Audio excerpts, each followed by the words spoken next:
I'm telling you right now, okay? I'm even more confident on this than I was on, my assessment that Zohran will win and become the mayor, okay?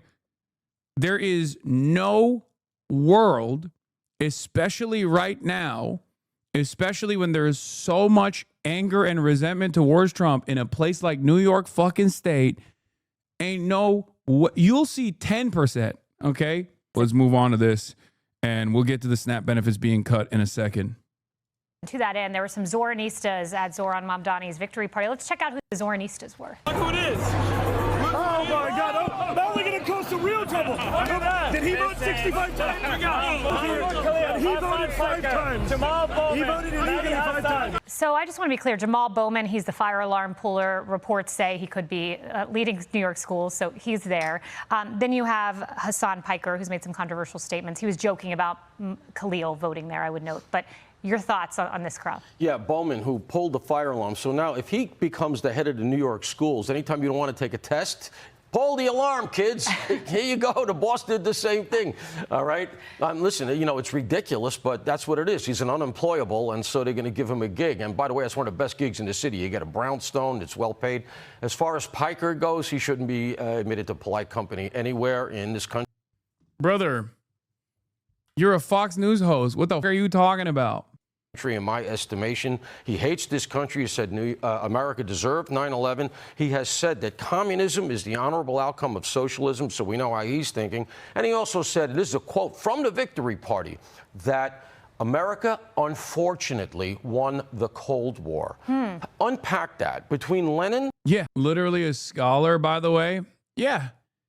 I love that I love that this is like, this rustles so many feathers, because they're just like relying on an unlimited amount of Red Scare propaganda at a time when like most people don't really give a shit, and they're so far removed from that environment where there was a scary other out there that must be forcibly fought back against every step of the way, that like I don't think this has that same level of motion. That's the reason why nobody gives a shit. Part of the reason why nobody gives a shit is because most young people look to the system and go, why would I defend it?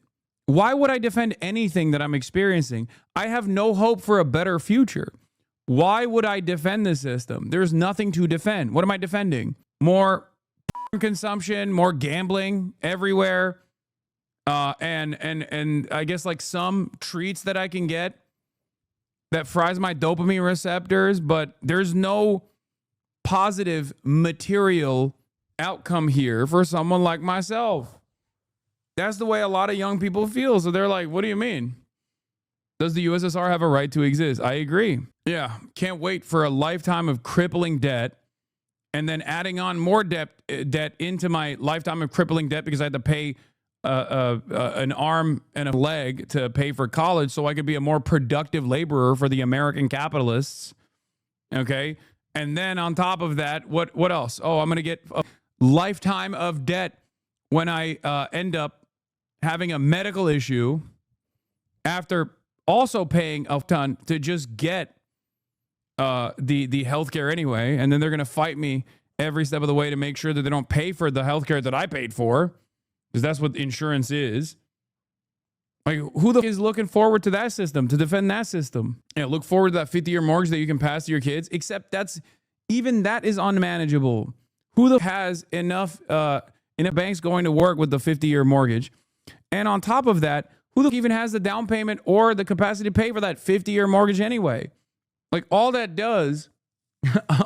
basically does is create a unique environment where like the houses will seemingly be more affordable, but not really. Although I agree with your overall analysis, do you not think this is going to work as a great message and is going to be used out of context to make people fear you? I mean, everything I say is used out of context to make people fear me.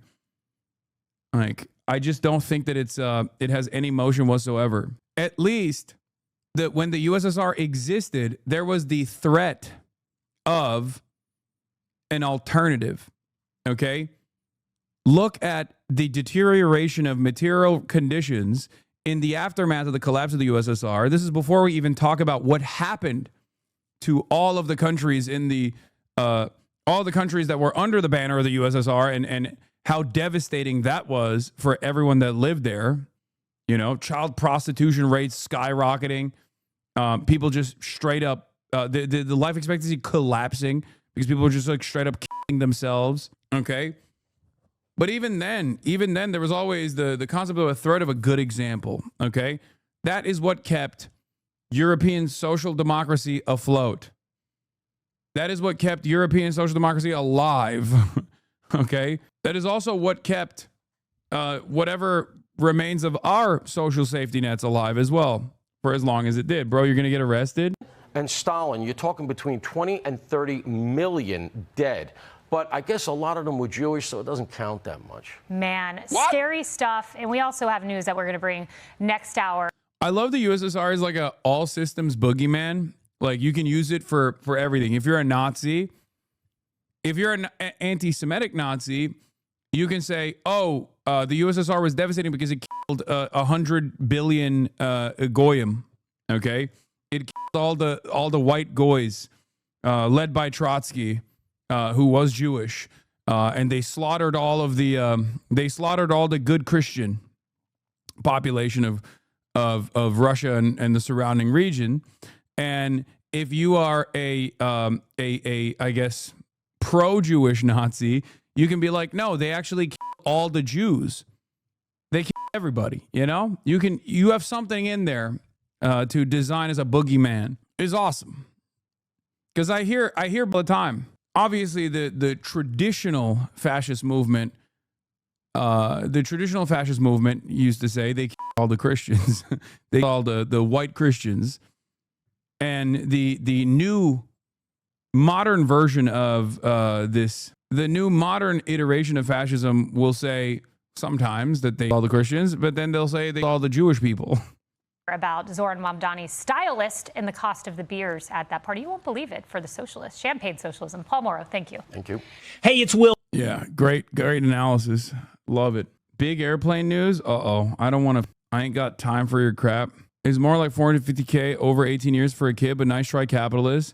New Histo Fund video came out. China was the only reason the world didn't collapse in 2008. They can again in 2026. He's starving 40 mil right now, and not to mention the Fed workers not getting paid. Yeah. I mean, you're right.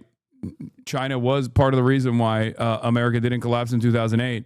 Let's see what happens next time. Who will buy our debt? FAA issues ground stop for Newark Airport over staffing. FAA issues ground stop for New York and Chicago due to staffing. Oh, nice. I guess maybe international travel is cooked in this regard as well. I don't even know if I'll be able to fly back to the United States of America. I'm not going to lie. Yeah, and earlier today, 2 planes collided almost in LAX airport. Vibes-based piloting, Sean Duffy suggests. Breaking, Fox News Transportation Secretary Sean Duffy goes on the record. Pilots need to stop depending on air traffic controllers. They need to suck it up and go. No, this is bullshit, chat. Come on. No. Send me like an actual. You have to send me like actual videos. Yeah, we lost New York. The U.S. right is always desperately afraid of losing things. Remember when the U.S. lost China in 1949 to the people who lived in China? I covered the Tommy Tuberville racist rant earlier. Fly private to non-towered airport, silly. Yeah, let me fly privately on my PJ to China, and then let me fly privately on my PJ back from China. This dog will lose all support for New Yorkers. News, Government Kathy Hochul right now is a no on Zohran Mamdani's free bus promise. I cannot set forth a plan right now that takes money out of a system that relies on the fares of the buses and the subways. She then pressed on the tax the rich chance. What the hell is going on, bro? She's operating. She's moving real different since Zohran won. She's like, better things are not possible. You're going to eat dog shit and you're going to like it. What is it? Is it because like the only person that's said that they want to go after Kathy Hochul is Elise Stefanik? Is that what it is? Bro, a long international flight in a PJ would be scary as fuck. Imagine the turbulence. This is not happening. KK Kathy Hochul is funny. I like that. I'm from Buffalo. We don't put up with a lot of crap. So I just want to set the stage that, you look at the history of people who've run multi-million-dollar ad campaigns to try and get me to change my position. I don't change my position. So I just want to put it out there. I respect people's opinions. I respect the proper place to convey them.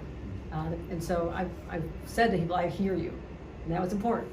But also, there's a time and place. And so that's all on that. No, I've had conversations on this trip, but many conversations, I'd say over the summer and the fall, that were important, that led to an understanding of what's in the realm of possibility, shared ambitions, but what is doable is the question. And so, no, we're aligned on so many of these issues. You know, I've made it clear where I have strong disagreements with issues that really do not pertain to. Bro, on your YouTube channel, what is this video? New York City. I've said you need to get a police commissioner that people trust, who has a record of accomplishment to keep the trajectory that we're on right now, which is crime is going down. Crime is going down significantly. You don't say mission accomplished, but that is a great trend. So him agreeing with that assessment, that recommendation to keep Jessica Tisch, was an important statement on many. So here's the big division, right, between Kathy Hochul and Zohran Mamdani's politics. Like, this is one of the instant divisions between the establishment Democrat wing of the party and the socialist momentum that is responsive to the needs of the base. Zohran Mamdani doesn't just say, oh, I'm going to do fast and free buses. He says, we're going to make wealthy people pay for it, right?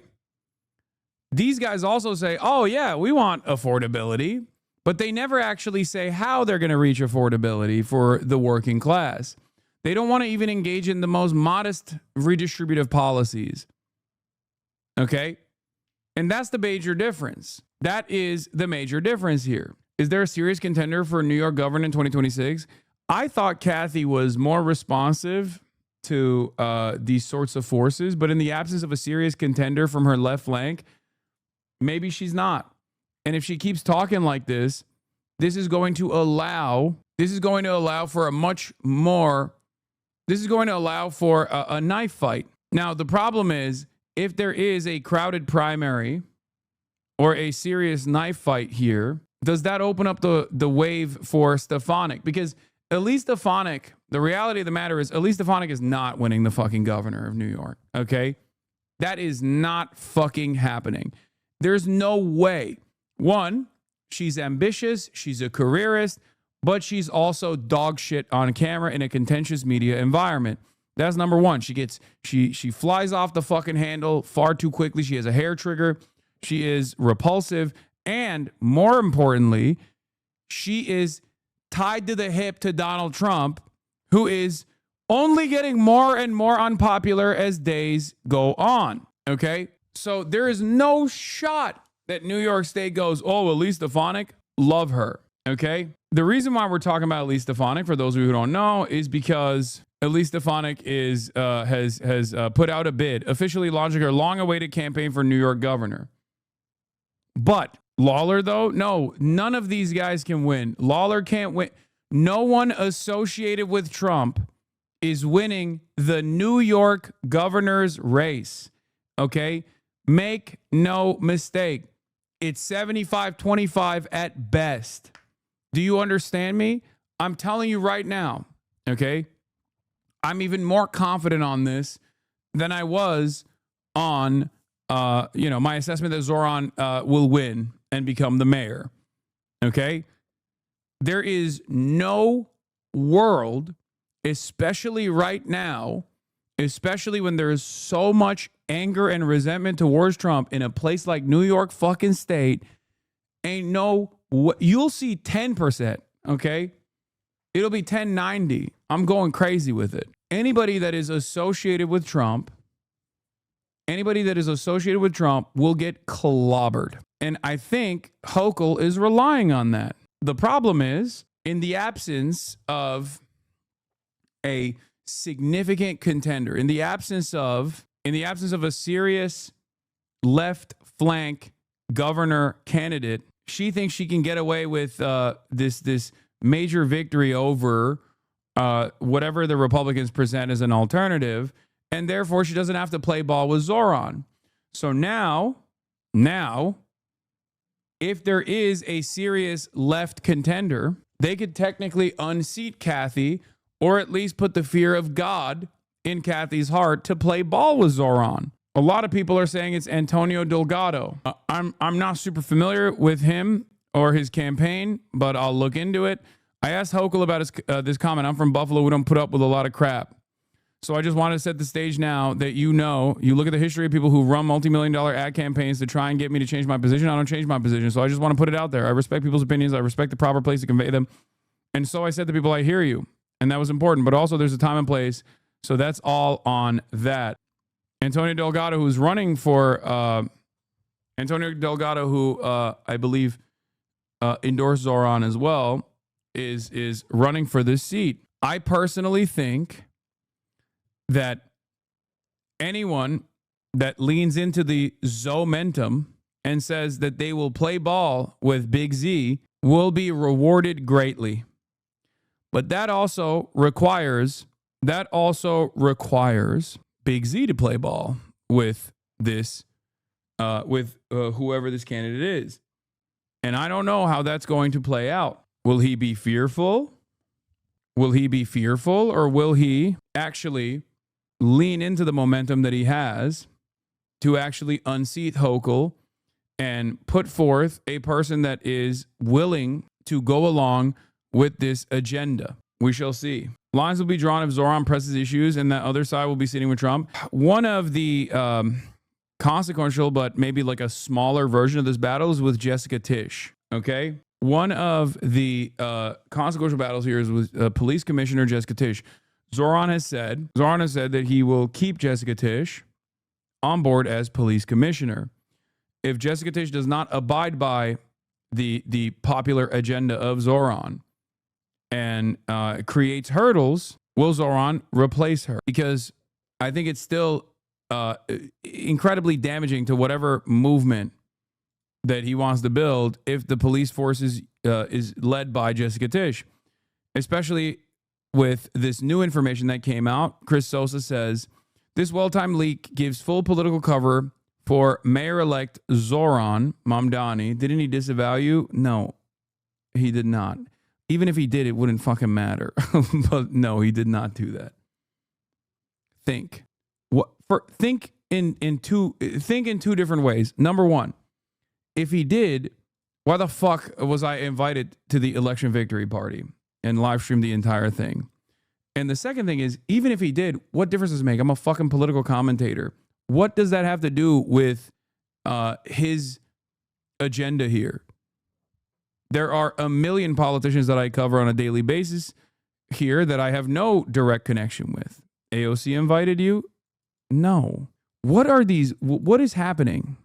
Chatter. Okay. You're a Jason the Wiener. You're a fan of Nephew. Okay. So I'm going to be as gentle as possible when I say this. Okay. You have to stop getting. Do you dye your hair? No, I do not. I do have white hairs. You can probably see it if you look close enough. You said you snuck in a little bit. No, I did not. I like, people need to stop thinking that like when I'm memeing about shit, I'm being sincere. Reddit was big on the disavowed narrative. I know. The reason why I'm pushing back on this is because like people hear me make a fucking joke and then someone clips it to be like, see, it's real. But even if it was, it still would have nothing to do with the commentary that I'm doing right now. There are plenty of fucking politicians that I don't know that I talk about. I'm a political commentator. This just happens to be doubly wrong because it is a politician that I know and was an early booster of, and is one that I'm offering commentary on. Okay, you got to get age restriction on this shit because if not, these motherfuckers are children. What are you talking about? Half of this community were the same kind of children initially when they first encountered my commentary. The children are the future. Normies don't like you because you always act like you're right, even if you are. That's not true. The idea that normies don't like me is immediately destroyed whenever I fucking am out in the real world. I don't know why people still go along with this. It's partially because they see they're just online. It's very different in the real world, as we have seen over and over again. Anyway, so where were we? So Jessica Tisch is quite the controversial police commissioner. Well, Zohran said that he was going to keep her on, except there's new information that just came out. From Chris Summerfield of New York Daily News, new NYPD Commissioner Jessica Tisch got a heads up from the Trump admin that the ICE agents were about to conduct their aggressive Canal Street immigration raid, a revelation that could raise complex questions for Mamdani, who wants to, as mayor, keep her as police commissioner. No sanctuary laws were violated as a part of this. In fact, Tisch's rep said she acted on the advance notice by directing cops to stay clear of the area to ensure NYPD didn't end up in any way coordinating with ICE, a move Mamdani's camp lauded today. Still, the incident raises questions of what'll happen next time Trump's admin launches deportation raids in New York City. Would Trump's admin give Tisch advance info if she stays commissioner under Mayor Mamdani, who's been incorrectly called a communist by Trump? So when people look at this and they think, oh, this is coordination with the Trump administration, there's two different ways to interpret it, okay? There's two different ways to interpret it. The reason why Jessica Tisch got advance notice and steered clear of it was because I think she was worried about the NYPD cooperating with ICE, okay? The reason why Jessica Tisch did not want the NYPD to cooperate with ICE is because if they got advance notice and they coordinated alongside the NYPD, that would be a much larger problem, and that would be unique and illegal because there is existing New York City law and existing New York State law that makes it so that the local police departments are not supposed to be coordinating with federal law enforcement. This is a sanctuary city and a sanctuary state. That's important to understand. And a lot of local police departments also do something similar in blue states, especially where they actively stay away from cooperating with ICE, because I think if it were up to the cops, they probably would cooperate with ICE and crack skulls. They love that shit. Okay. So I don't fully agree with what Chris Sosa is saying here. This well-timed leak gives full political cover for a mayor like Zohran Mamdani to rescind his offer to Jessica Tisch to remain as NYPD commissioner and correct what much of his coalition would consider to be the only serious error of his campaign. What some folks seem to be missing, NYPD spokeswoman said Thursday that Tisch offered officers to remain on the sidelines to also avoid any sort of standoff between ICE agents and city cops. Mamdani's coalition is not going to accept allowing ICE to round people up. So we shall see. But you would think she would tell Zohran if she got advance notice. Well, this is before Zohran was even mayor-elect. Standoff law, they would help them? Yes, that's the biggest fear. That is the biggest issue. If they were to actually help them, that would be the biggest problem. If there was a standoff, that would also be a political problem. But it would be the biggest political problem if they were to also crack skulls of New Yorkers alongside federal law enforcement.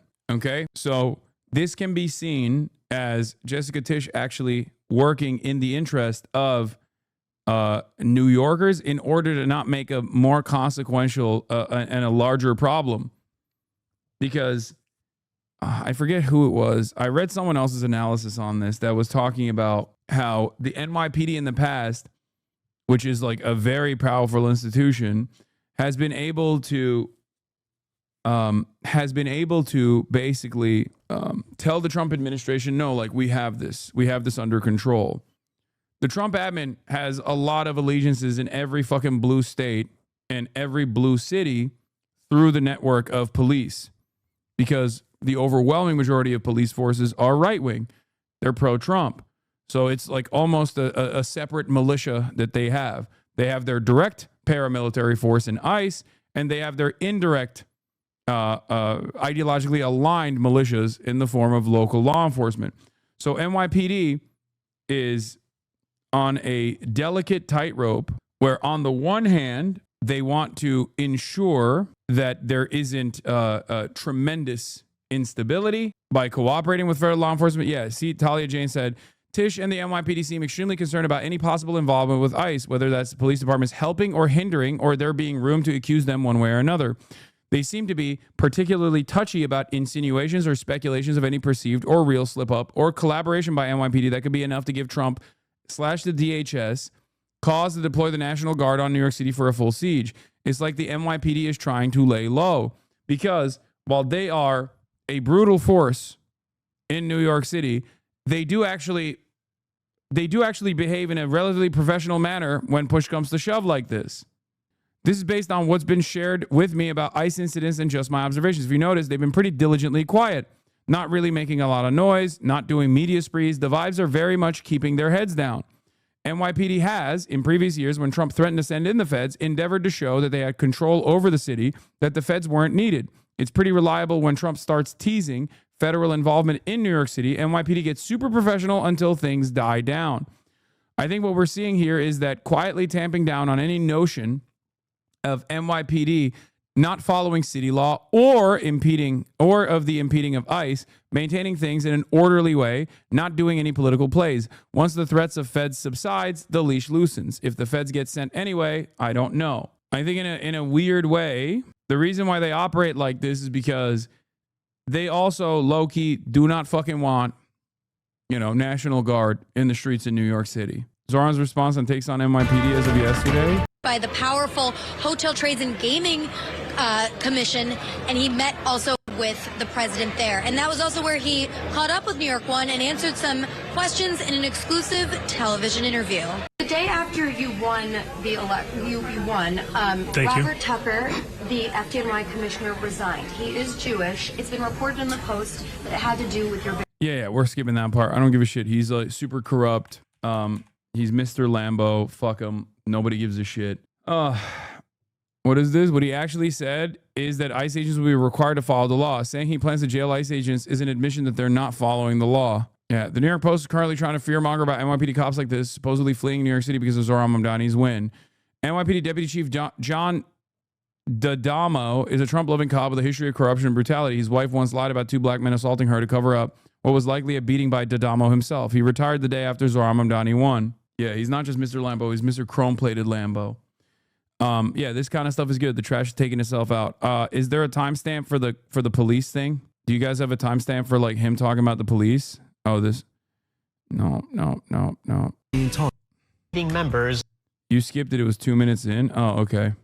Appointed them, and I'm excited to have started a transition with 4 incredible co-chairs who show exactly that excellence in the work that they've done. But are you concerned with his departure? And then also Mayor Adams a week prior had promised to hire another 5,000 new cops before you get into office.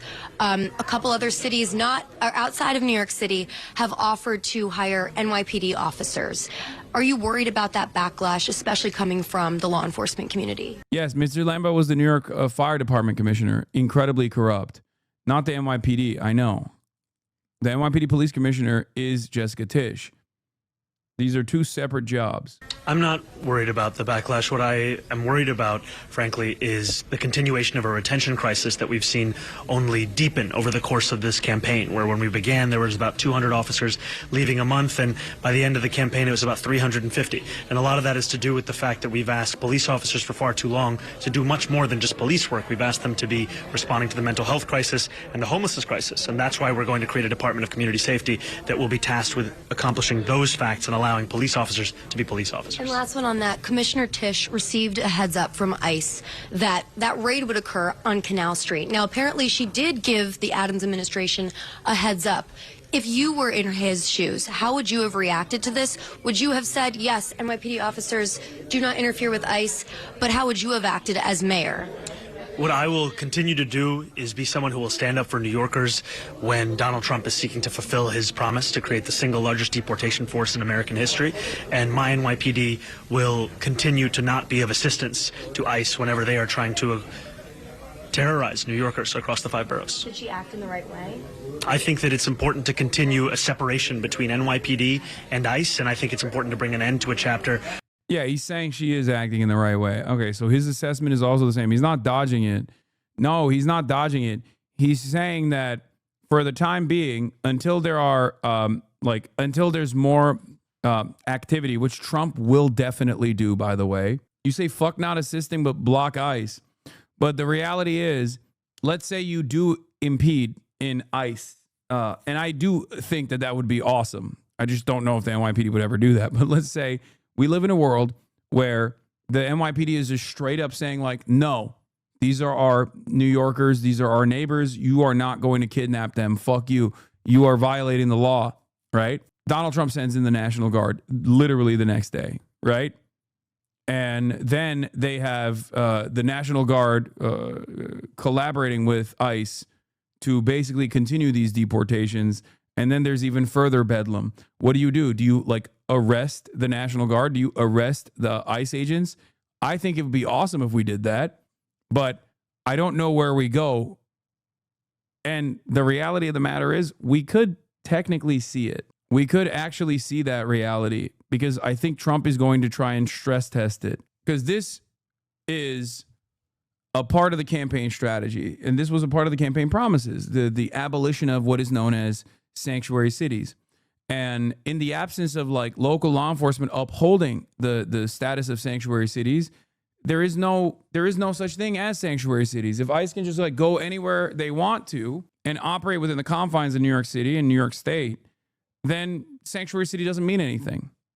And that's precisely what Trump is trying to do by force. So right now in the interim, they're trying to avoid stress testing this process, I think, by just staying out of the way of ICE and not like collaborating with ICE, but they're also not impeding on ICE activities. But if push comes to shove, there will be a decision-making moment where you will decide whether you will use the NYPD, and who knows if they'll be willing to do this, because they are a very reactionary force anyway. But utilize the NYPD, or maybe even like they did in fucking Oregon, the New York National Guard, to defend New Yorkers against the National Guard of another state, like Texas or whatever, and the federal law enforcement agents that are sent into the streets of New York. That is bedlam. That is crazy. Which Eric Adams said on national TV, where he opened the door to civil immigration enforcement. What has the mayor done in order? I mean, you said you talked to him yesterday. Explain that a little. And then what do you hope to get out of the transition? How are they setting this up? You know, I appreciated the conversation I had with Mayor Adams, and what I look forward to is a smooth transition, one that ensures that we are able to start delivering for New Yorkers on January 1st, and I'm confident that that'll be the case over this next 50-odd days or so. Thanks. All right. But yeah, let's talk about Elise Stefanik, right? Because Kathy Hochul has said she is, she's actually speaking in a more confident way about not abiding by the Zomentum, right? Not abiding by this big. And I think part of the reason why she's saying that is because she doesn't think that there is a viable left alternative to her. And if it's a one-to-one matchup, as she's the Democrat against like Elise Stefanik or whoever the fuck, Mike Lawler, whoever the Republican is, she's destroying them, right?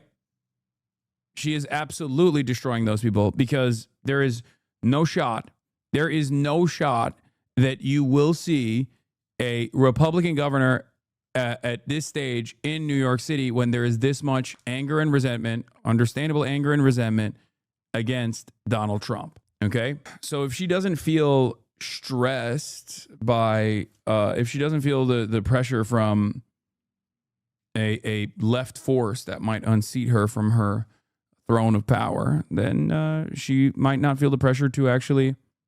You're misunderstanding the reality of New York as a whole right now, I think. What do you mean? But we'll see. What? Forward to, having our teams could keep a lot of conversations with our teams. We said we'd be talking, I'm meeting him very soon to talk about our response if there is a surge of ICE agents and National Guard that do come, perhaps after his inauguration, and how we can be proactive in preventing that from happening. Yeah. And that's the state I'm in right now, prevent that from happening. So we've had a lot of conversations. So no, I think there's a mutual respect, and that's gonna, I think, only grow deeper. So that's a keep up tight, guys. Long and Bannon. Long Island Republicans are going to push Blakeman through to the Republican nominee. He's the absolute worst. I mean, he's the absolute worst, but he's probably better off than Elise Stefanik. Elise Stefanik is like super far right, as opposed to Blakeman, who has like at least demonstrated that he has the capability of winning over fucking some independents and stuff. Like there's a reason why like Lee Zeldin performed the way that he did, because the gubernatorial race is not super party specific, even though right now there is unprecedented polarization here in America. Like everyone wants to just like respond to Trump whichever way they can. So state sanctuary and city laws and city sanctuary ordinances act upon local and state authorities. Any attempt to apply restrictions of federal forces would obviously be unconstitutional. But there are ways that you could try and impede, set up road barricades, moving the flow of traffic around. There are like a bunch of different things that you could do to make things more difficult. Also, ICE is technically breaking local laws, right? Also, I need you to understand something, chatter. And this is, a position that I stress all the time. No one fucking gives a shit about the rules, man. Where are the rules? Wake up. Ain't nobody's following the rules, big dog. We are not in a rule-abiding world any longer. We might have been at some point, but we're not there right now. So sometimes you got to get active and get more creative with the ways that you try to put additional hurdles. You're technically breaking local laws with that fresh haircut, hoodie, and perfect length stubble. Thank you. Emma wants people to check out Lieutenant Governor Delgado. Delgado for New York. Check out his campaign. He's running to her left and is explicit about wanting to tax the rich. And he endorsed Mamdani. I am totally in favor. I am totally on board with primarying everyone. Okay? You know me. The further the left people are, the better. Especially if they are, serious and have some semblance of a turnout engine that they can utilize and they're viable. Obviously, this doesn't mean if you're like a fucking psycho, I'm gonna ride for you, right? That doesn't like you do have to be a serious candidate. So I'm on board, Hand out those fucking primary slips, left and right. No ACP allowed. I mean, even then, it depends. It depends. If you're against primarying people, you are anti-election and anti-democracy. Yeah. The ACP is like MAGA communist, right? Yes, I know, chatter. I know. I know. I don't care that much about them one way or another. Okay, calm down. All right. Love this new line, spewed by the worst hacks in media because it's not only insanely dishonest, but counts on the average reader not knowing 3 is a bigger number than 2. Yeah, Fareed Zakaria is also doing that same thing. You see a lot of like the centrist commentariat doing this thing where they're like, well, it's insignificant victory. Zohran Mamdani's victory was insignificant. There is no force right now at the base of the party like the left flank, okay? The DSA turnout engine creates real momentum, real asses in seats, real door knockers. I'm sorry, guys, but if you can't fucking recognize that, you are delusional. And that is before we actually identify why this race was so consequential, because the establishment forces and the billionaires that back both of these parties were actively trying to make sure that a person who calls themselves a socialist, a person that actually wants to deliver some kind of promise that will restore hope for working class politics and working class individuals in general, and even more consequentially, perhaps, someone who is anti-Zionist openly, they did not want this person to win. And they did everything they could to rat fuck him every step of the way, including turning on the dial of racism as aggressively as they could in the last moments of the fucking campaign. All of that failed. It's important to note that moneyed interests are still obviously very, very important of a factor, but it means that you can actually overcome moneyed interests. And that's what's good. That's what's important. Okay? Like the very fact that Andrew Cuomo, who very clearly did not even want to fucking be mayor, like he was just kind of there being like, why won't you hand it to me, was able to get to like 41%, means that yes, when you dump unlimited money into a campaign, you can still get a bunch of people on board, especially when you are when you have name recognition and like I said, a shit ton of money and a shit ton of fear mongering that comes along with the shit ton of money. So that's it. And this is, and I cannot explain this to you enough, chatters. A lot of people go, oh, New York is so invested in New York because the media is in New York. This is not that consequential. Wrong. This is not just a nationally consequential race. This is an internationally consequential race. Okay?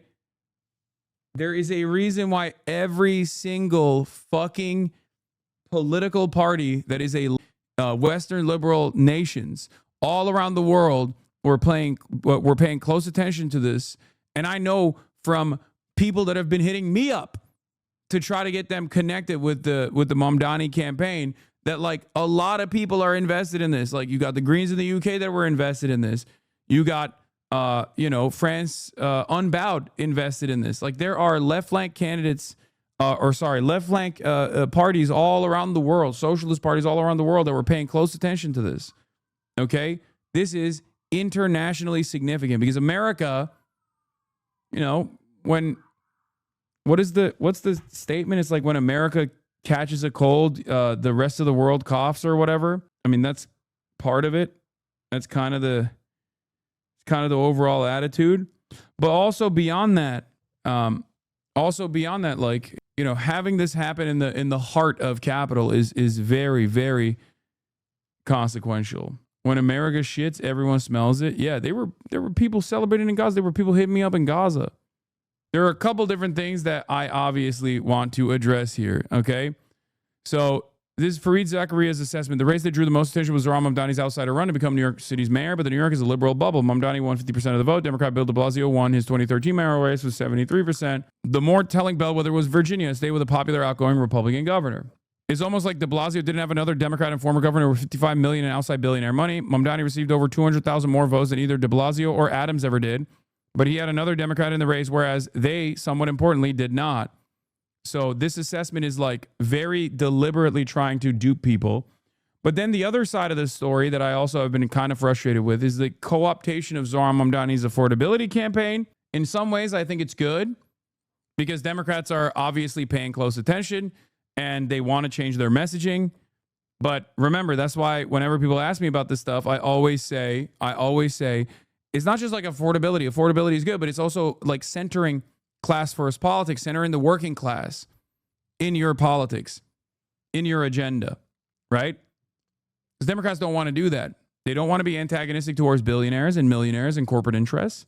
And they also don't actually want to center the working class around their policy making. They just want to say like broadly affordability. Okay, they want to water it down. Lots of candidates center affordability. What made Mamdani's use of the slogan credible is he paired it with clear universalist policies like free buses, free childcare, rent freezes, on-rent stabilization. Searchlight does not support. The centrist attempt to co-opt or vaguely associate with Mamdani's success requires the reader to not go past buzzwords, vibes, and cliches about social media-driven campaigns. Free and universal policies and taxing the rich make affordability more than an empty campaign cliche.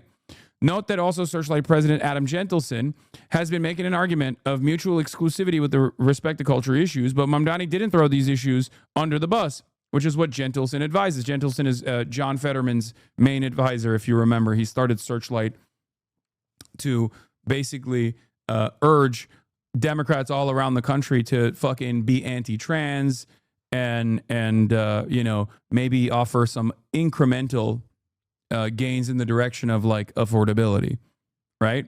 It's bullshit. The Mamdani campaign had 100,000 plus campaign volunteers that knocked on 3+ million doors, which began as a dedicated core of DSA supporters, a group Gentleson routinely mocks and belittles, but without which none of the retail politics would have been possible. Weirdly, Searchlight's report on how Zohran Mamdani won doesn't mention the DSA once. I suppose his core of support either manifested out of nothing or was not necessary in building out his campaign. This is also part of the reason why I always say, like, if the media wasn't primarily invested in upholding the interests of capital, they would be more honest in their coverage. If the media was primarily invested in educating the public, they would actually make it be known that the DSA played a formative role in the turnout, that it was a massive turnout engine, right? But they won't. And the reason why they won't is the exact same reason why in the primary, when Zohran was able to cut away in this crowded primary field, was because of social media, because he was handsome, because he smiled all the time. They just like immediately seized on this underdog upset victory by claiming it was because he was handsome and hot and young and vibrant and charismatic and did great social media. That did work. That was important. But good social media and charisma only takes you so far. Okay? Good social media strategy and charisma is nothing if it does not actually build on working class centered policies that directly, in a very tangible way, look to people's ailments and say, I am going to offer an antidote. I'm going to help you. I'm going to do this. You got a problem with public transit? We're going to make buses fast and free. It's the fucking policies. And even if you are not charismatic, if you center your messaging around policies that people want, policies that people can associate with in the affirmative. And the example I always use is Bernie Sanders, right? Then you can still actually carve out a place for yourself in American politics, even against all odds. Bernie Sanders is not sexy. He's 85 years old, or however old he is. He's old as hell. He is an old curmudgeon. And yet, after years and years of advancing his agenda, he is the most definable politician in America, and therefore the most popular politician in America, as a matter of fact. In your opinion, I know every time I say Bernie's not sexy, everybody gets mad as a joke, but you know what I mean. The main difference between Democrats and Republicans is Dems are largely policy-based voters, whereas reps are largely vibe-based. Dems keep trying to run vibes-based campaigns when they need to be looking to their base for policy concerns. I mean, you can have vibes. You can have good vibes. Most Americans vote on vibes. Let's be real. Most Americans vote on party affiliation and party loyalty. Like 80% of the people that do go out and vote. Out of the people that don't vote, the ones that don't vote either don't vote because of vibes, or the ones that do vote that normally don't vote, vote based on vibes. Low propensity voters are vibes based. But you can reach them and you can tell them, hey, I know for the longest time you felt like neither party actually speaks to your interests. But I'm here to fucking tell you right now, you have issues with your rent. I'm going to fix that. Okay? I am going to make sure that these rent prices fucking go down. You have issues with your health care. I'm going to fix that. I'm now not talking about like the mayoral race in New York, obviously. Now I'm talking about it like a national campaign, right? Because remember, I always say this like, oh, this stuff would never work in a red state, right? Okay. Racists need housing too. Racists need jobs too. Racists also want to go to the fucking hospital and get healthcare coverage. Everybody needs it, you know? Make the racists build houses for themselves in their neighborhoods so they have a roof over their heads. We want the racists to vote for us. We do. The point is, do you try to get the racists to vote for us by being racist? Because that's not going to work. And that's the current Democratic Party message. Or do you want the racists to vote for us in spite of our anti-racist messaging? Because they also want the same things that people who aren't racist want. Okay? Clip me and ship me, baby. I say this all the time. I say this every day. Okay? I want to give every racist, transphobic, homophobic, Islamophobic American housing. I want to make sure that they still have good wages and an opportunity to advance, an opportunity to make sure that they have a roof over their heads, warm food on their tables, an opportunity for advancement, an opportunity to go get educated for free. Yeah, 100%. I've been saying that.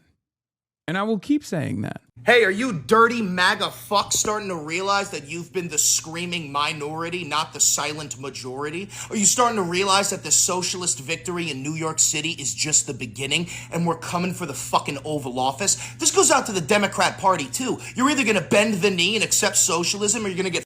If you lived in a building with a racist, you both have a vested interest in the building not burning down? Yes. Yes. The goal is you cannot entirely destroy racism and white supremacy, but the goal is to make the material conditions